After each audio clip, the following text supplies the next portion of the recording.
today I'm going to be editing some of the pictures that I've taken. This one I like. I was at a native reserve taking photos of a powwow, and there was this small child dressed up, and I quickly put the frame up, and then she started to reach for a cup. I like this picture. The only thing that I see wrong with it is that the exposure, the picture's a bit too bright. So I think I'm gonna drop the exposure down of the background. So I'm going to put a mask onto the child to raise the exposure after we've lowered the exposure of the overall picture. So I'm just going to go into here. I'm going to lower the exposure, I think to about there. The highlights, let's take away some of the highlights. Shadows, let's darken some of the shadows. I think colors, I think we could actually flatten them a little bit to kind of make the child pop and the colors of the outfit pop after we've put the mask on. So that's pretty good for the background.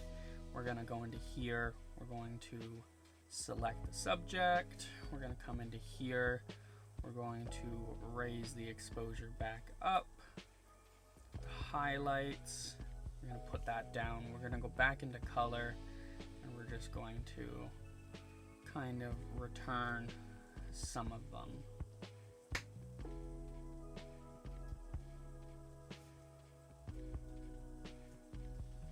I think that's looking pretty good.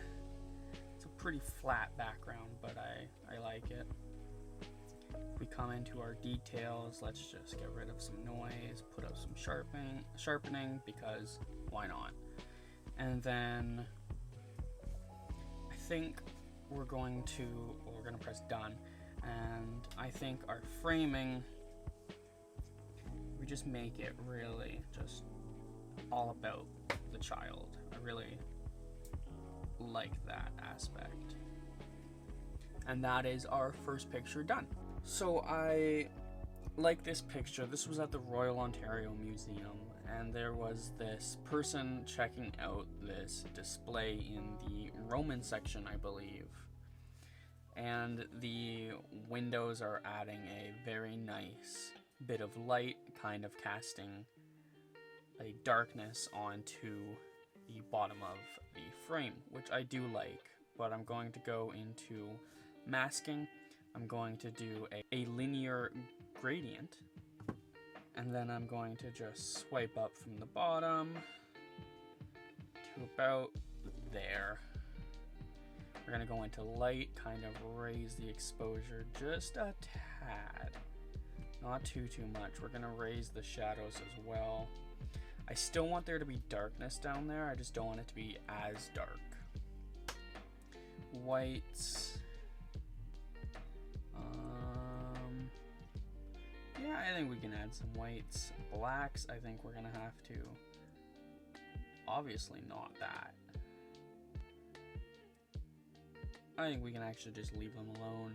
Our colors, let's go into saturation and kind of take it away a little bit. And I think that's done for the mask. The overall exposure, I think if we lower it a little bit, lower our highlights definitely. The windows are just very blown out. I think if we're lowering the highlights, we may need to bring up the exposure just a smidge. Shadows overall, let's bring it up. Now it's pretty good.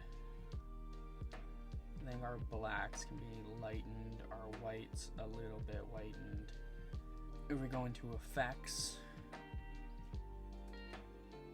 I think we need to dehaze a little bit because of the window, and I think that's a pretty good picture.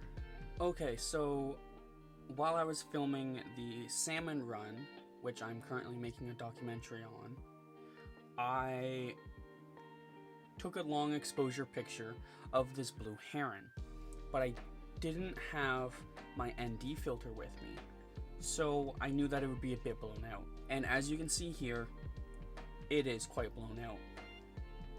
So I'm thinking our first step is going to be going to light, We're gonna bring down the exposure. It's not bad.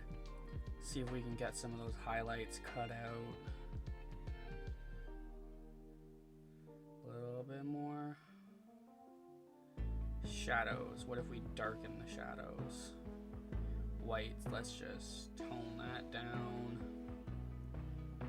Blacks, let's make the blacks really dark.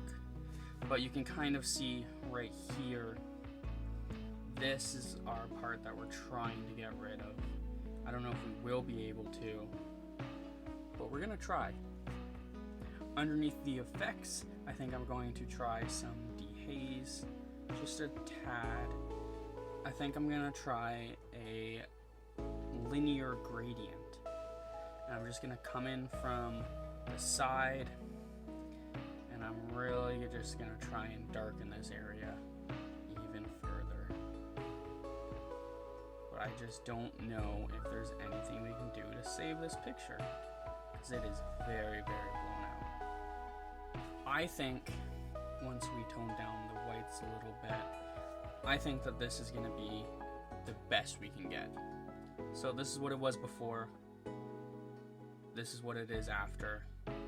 And I think that this is the best case scenario with me not having an ND filter on my camera.